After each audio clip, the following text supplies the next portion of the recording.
शोएब साहब, आप बताइएगा, आज कुछ जजेस ने तो ऐसी पोजीशन इख्तियार कर ली थी, मुझे लगता था कि अगर आज मामला समाअत की तरफ गए तो ये तो बड़ा क्लियर कट नज़र आ जाएगा कि कौन हाँ में है और कौन ना में है। लेकिन समाअत आगे चलेगी मंडे को, लेट्स सी कि क्या सामने आता है। ऑब्जर्वेशन जो आज रिमार्क्स अभी तक जजेस के सामने है, आपको क्या लगता है?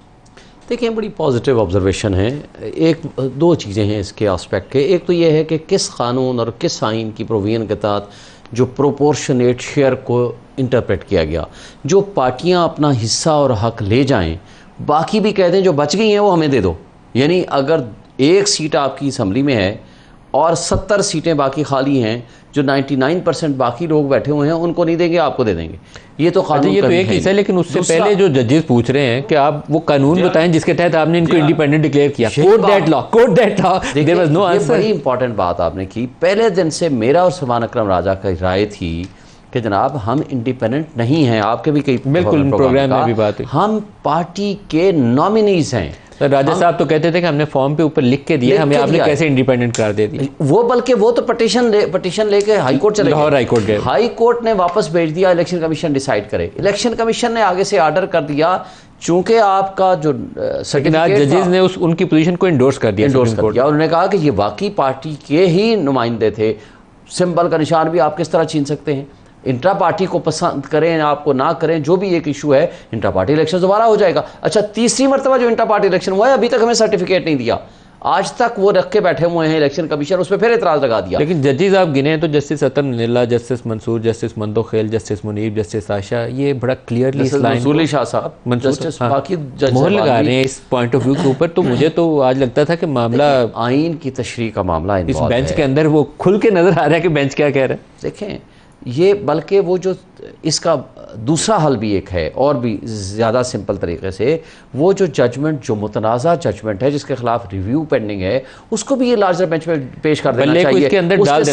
उसके साथ इसको डिसाइड होना चाहिए, क्योंकि ये इसकी मिसालें मौजूद हैं कि अगर एक आइडेंटिकल मैटर किसी लार्जर बेंच में है तो छोटी अदालत से, छोटे बेंच से उसके साथ क्लब किया जाता है। सुप्रीम कोर्ट अपना भला करेगी अगर उसको क्लब कर ले, क्योंकि वो एक खुद कह दिया है सुप्रीम कोर्ट ने कि उसकी इंटरप्रिटेशन इलेक्शन कमीशन ने गलत जिसके ऊपर सारा इलेक्शन हुआ, सारा झगड़ा वहीं से शुरू हुआ। झगड़े की बुनियाद ही गलत है, बुनियाद वहीं से आई। अब देखें ना, साहबजादा के बारे में भी कहते हैं, उसने क्या लिखा? उसने कहा सुन्नी इत्तेहाद कौंसिल इत्तेहादी पीटीआई। आप अच्छा, उसने कभी कहीं नहीं कहा कि मैं इंडिपेंडेंट हूँ। वो आपको कह रहा है मुझे सिंबल दे दें, अगर बैट दे सकते हैं तो ठीक है, नहीं दे सकते तो मुझे दूसरा शटल कॉक मांगी मुतबादल उन्होंने, उनको आपने ना बैट दिया ना शटल कॉक दी। उसने कहा है मैं इंडिपेंडेंट हूँ। आपने तो उसको इंडिपेंडेंट आज खुद डिक्लेयर करके उसको भी कह दिया आप इंडिपेंडेंट है, हमें भी कह दिया आप इंडिपेंडेंट है। और आपकी मखसूस नशिस्तें जो थी उसकी फहरिस्त भी जमा थी, हर चीज आज वो भी अदालत के अंदर मामला, हर चीज मुकम्मल थी। देखिए ना, हमने अपनी मर्जी से अपने आप को इंडिपेंडेंट किया। सवाल तो ये है, हमारे फॉर्म मौजूद हैं, हर फॉर्म के ऊपर। अच्छा, हम टिकट लेकर गए, आपको पता है टिकट लेकर गए। बेंच कितने रुकनी है? 13 रुकनी बेंच। 13 रुकनी बेंच। तो ये बड़ा मानी खेज होगा इसका, अगर आएगा तो स्प्लिट जजमेंट ही, क्योंकि वो नजर आती है जजों की तफसील, लेकिन बड़ा मजे का होगा कि कौन किस तरफ जाता है। लेकिन देखिए ना सर, बात यह है कि अगर आइन की तशरीह, चलो कह रहे हैं कि जी हमारे साथ जाती हुई, देखें जब ये सिंबल जो होता है ना जनरल इलेक्शन में, सेनेट के इलेक्शन को अभी फॉर द टाइम साइड पे रखें, सेनेट का कोई इलेक्शन नहीं देखिए, सेनेट में आपकी पीटीआई को बेनिफिट करने के लिए, इनके सेनेटर्स को हॉर्स ट्रेडिंग में मुलव्वस करने के लिए शेर का निशान छीना इसलिए गया था। एंड टाइम के ऊपर कहा इनकी तो टिकट ही गलत है, टिकट जारी हुई, कहा कि टिकट गलत है, ये गलत होगा।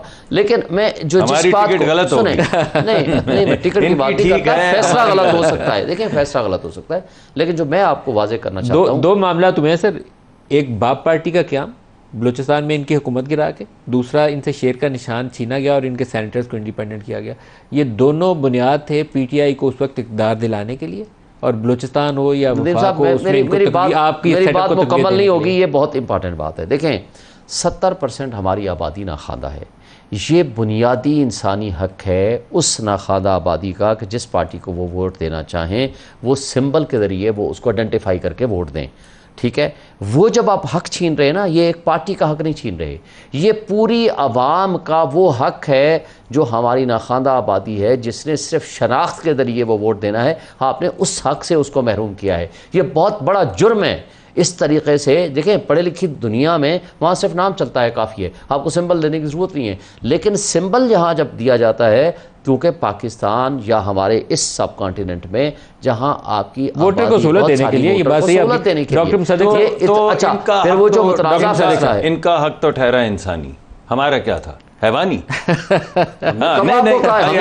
नहीं, मेरी भी तो अरे भाई, हाँ, तो आपसे भी जो छीनेगा गलत छीनेगा या सही छीनेगा ना, हमें क्या पता। आपने तो कभी नहीं कहा, मेरी बात सुनिए, इनके तमाम हुकूक हैं इंसानी, बाकी हैं हैवानी, बाकी किसी का दुनिया में कोई हक नहीं। ये अपनी पार्टी के इलेक्शन ना करवाएं, इनको दोबारा मौका मिले, ये फिर भी ना करवाएं, उसके बाद पार्टी को इलेक्शन कमीशन कहे कि आप पार्टी नहीं रहे, मगर ये इंडिपेंडेंट नहीं। हमारे यहां सिर्फ इस वजह से कि मियां नवाज शरीफ के सिग्नेचर थे, ना पार्टी पे कोई एतराज, ना पार्टी डिस्क्वालिफाइड, सिर्फ इस वजह से कि पार्टी के ऊपर सिग्नेचर टिकट के ऊपर मियां नवाज शरीफ थे, सारे इंडिपेंडेंट हो गए, निशान चला गया। मगर वो तो हिवानी हकूक थे, उनसे क्या फर्क पड़ता है, हमसे क्या फर्क पड़ता है?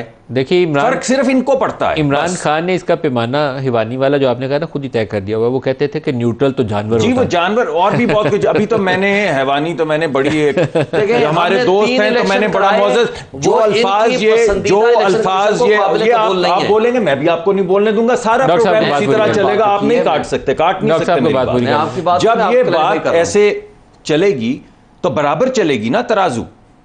जब आप कोई आर्ग्यूमेंट देंगे तो फिर आपके पास इतनी मॉरल करेज तो हो कि जो कुछ आपने उस दौरान में किया, चाहे वो जो कुछ आपने, चाहे आपने हेरोइन लोगों के ऊपर डाली, उनको कैद किया, चाहे आपने लोगों के कमरों से पंखे उतारे, चाहे आपने लोगों के बाथरूम्स के अंदर कैमरे लगाए, आपको फिर खड़े होकर कहना चाहिए कि हाँ, हमारा लीडर जो था ना उस वक्त, जो भी आप फिर मुनासिब लफ्ज आपके जहन में आए इस्तेमाल करें। देखिए, ये यकतरफा तो नहीं हो सकती। उस वक्त मरियम नवाज का होटल के कमरे का दरवाज़ा तोड़ना वो भी घटिया हरकत थी, और इस तरह इद्दत का केस खुलेआम चलाना ये भी घटिया हरकत है। आप सियासतदानों को कुछ मामलात के अंदर रख रखाव का मुजाहरा करना चाहिए। हर मामले में एक दूसरे को चोट डाकू और वो जो कुछ आप अल्फाज बोलते हैं वो नहीं बोलना चाहिए। कुछ असूल वज़ा कर लें। आपने अच्छी बात की। मुझे बताएं, आपको याद है जब ये कराची में वाक़या हुआ, उसके ऊपर शिकायत की गई, बिलावल भुट्टो ने की, क्योंकि उनका सिंध गवर्नमेंट का मामला था, और कोर कमांडर की तब्दीली हुई। मुझे बता दें, आज जो कुछ जराइम की आमाजगाह इन्होंने बना दिया, कोई ब्रिगेडियर थे, आई थिंक, पता नहीं जो भी था, सेक्टर कमांडर को चेंज किया या कोर कमांडर को चेंज किया गया था, सेक्टर कमांडर जो इन्वॉल्व था उसमें। बात यह है कि आज जो कुछ जराइम की आमाजगाह इन्होंने जो बनाया हुआ है, इनकी हुकूमत थी। अब बात अब करने देना डॉक्टर साहब, फिर अब आप में इतना हौसला हो कि बात सुनने की आदत डालें। मुझे ये बताएं, जिसने हीरोइन डाली थी एएनएफ का, आज भी वो सर्विंग बंदा है, की है आपने कोई कार्रवाई? तो रिटायर हो गया वो, एएनएफ वाला सर्विंग नहीं है। ना उसको जिनने कहा था कि अल्लाह को हाजिर नाज़िर जान के अल्लाह को जान देनी है। सुन लेना आप डॉक्टर साहब, अब आदत डालें ना सुनने की भी। सिविलियन के खिलाफ तो अब आप कोई भी मुकदमा चला सकते हैं, आपकी हुकूमत है ना, लाएं उसको कटहरे में। आप क्यों नहीं करते? आप में जुर्रत है तो। लेकिन ये क्योंकि वोट को इज्जत दो के नारे को बेच के आपने बूट को इज्जत दो का नारा उठा लिया। इसलिए आज मुझे बताएं, एएनएफ वाली अब आप जस्टिफिकेशन दे रहे हैं कि अगर हमने गलत किया था तो हमने नहीं गलत किया, जिसने गलत किया। देखें, प्राइम मिनिस्टर कैबिनेट के सामने रिपोर्ट आई थी, प्राइम मिनिस्टर को उसको वही प्राइम मिनिस्टर ने ये कहा था कि मैं मूंछों से पकड़ के इसको मौत की काल कोठरी में डालूंगा। इस तरह डॉक्टर साहब, आप मुझे बात करने दें, मुझे एक बात बताएं। ये खान साहब का जुमला था, अगर आप कोई भी हुकूमत के सामने कोई ऑफिशियल मिसस्टेटमेंट, गलत स्टेटमेंट देता है, वो जिम्मेदार है, आज उसके खिलाफ कार्रवाई करें, नंबर 1। नंबर 2, जो जिम्मेदार है उसके खिलाफ कार्रवाई करें। नंबर 3, मुझे बताएं, आपने आज भी वो आलिया हमजा, सनम, डॉक्टर यास्मीन राशिद एक वक्त में कितनी जगहों पे मौजूद थी? 20-20 दफा जमानते हो गई, आप उनको नहीं छोड़े। 8-8 घंटे, 13-13 घंटे उनको उस गर्मी में गाड़ी में बिठा कर उनको भगाया जाता है। जो कुछ आप कर रहे हैं, मैं उसकी मजम्मत करता हूं, बिल्कुल मजम्मत करता हूं, लेकिन शहबाज शरीफ की साहबजादियों को या उसकी वो खातून जो पहली उनकी बीवी है तहमीना, शायद क्या नाम है उनको नैब में हवालात में बुला के खड़ा करना दुरुस्त फैसला था। कोई किसी को भी तलब करना दुरुस्त फैसला था। तलब करना, अगर मरियम को जो रात को अस्पताल से घसीट कर लेकर गए थे वो ठीक था, और जो जरदारी साहब की बहन को रात को 2 बजे उठा के लेकर गए थे वो ठीक था। यानी नहीं, ये सारे गलत काम नहीं सर, सिर्फ वो खवातीन जिनका ताल्लुक पीटीआई से वो ठीक है, बस बाकी कोई खवातीन है का ज़माना हमने माज़ी में कभी नहीं देखा, ये हमने माशाअल्लाह में भी नहीं देखा, जो कुछ आज हो रहा है। लेकिन डॉक्टर साहब, ये आप जिद्दियत का ज़माना लेकर आए हैं। डॉक्टर यास्मीन कैंसर सर्वाइवर है। डॉक्टर यास्मीन के साथ जो कुछ हो रहा है वो दुरुस्त नहीं है। मैं आपको बता रहा हूँ, आपको उसके साथ नरमी का रवैया करना चाहिए। हमने तो नरमी का रवैया नहीं करना, अदालत ने करना है। मैं जो आपको बताना चाहता हूं वो ये है, जिस दिन इन्होंने मुजस्मों को, शहीदों के मुजस्मों की गर्दनें काट के उठा उठा के फेंका था, उस दिन इनको ख्याल नहीं आया था। जिस दिन ये कह रहे थे कि हाँ और कहां जाओ यार, बात बना रहे हैं, जब इन्होंने कहा था कि हाँ और कहां जा रहे हैं, किसने किया, कोर कमांडर के घर जा रहे हैं, उस दिन क्या आप मुलव्विस थे, आपकी पीटीएम मुलव्विस थी। जिस दिन इन्होंने 9 मई की कोई जस्टिफिकेशन, जिस दिन इन्होंने यहां पे खड़े होकर ये बयानात दिए थे कि चलो जरा जीएचक्यू के दरवाजों के ऊपर लेकर चलो, उस दिन क्या था? जिस दिन उन्होंने अस्करी टावर को आग लगाई थी, उस दिन क्या था? अब हम तो छोड़ देते हैं, हम कहते हैं बनाए कमीशन, असल जो इन्वॉल्व है उसके खिलाफ कार्रवाई करें। ऊपर तो कार्रवाई नहीं, और किस पे कर रहे हैं? जो प्रेस कॉन्फ्रेंस करे उसको आप कहेंगे एक ब्रेक ले लें। 9 मई बहरहाल एक स्याह दिन था और वो मामला जिसने भी प्लान किए थे और एग्जीक्यूट किए थे, उसने कहना चाहिए कि अपने लिए बहुत बड़ा गड़ा खोदा था, पाकिस्तानी सियासत और जमहूरियत के लिए भी गड़ा खोदा था, खिदमत नहीं पाकिस्तान की। एक ब्रेक ले लें, ब्रेक से वापसी पे सवाल करते हैं इसको।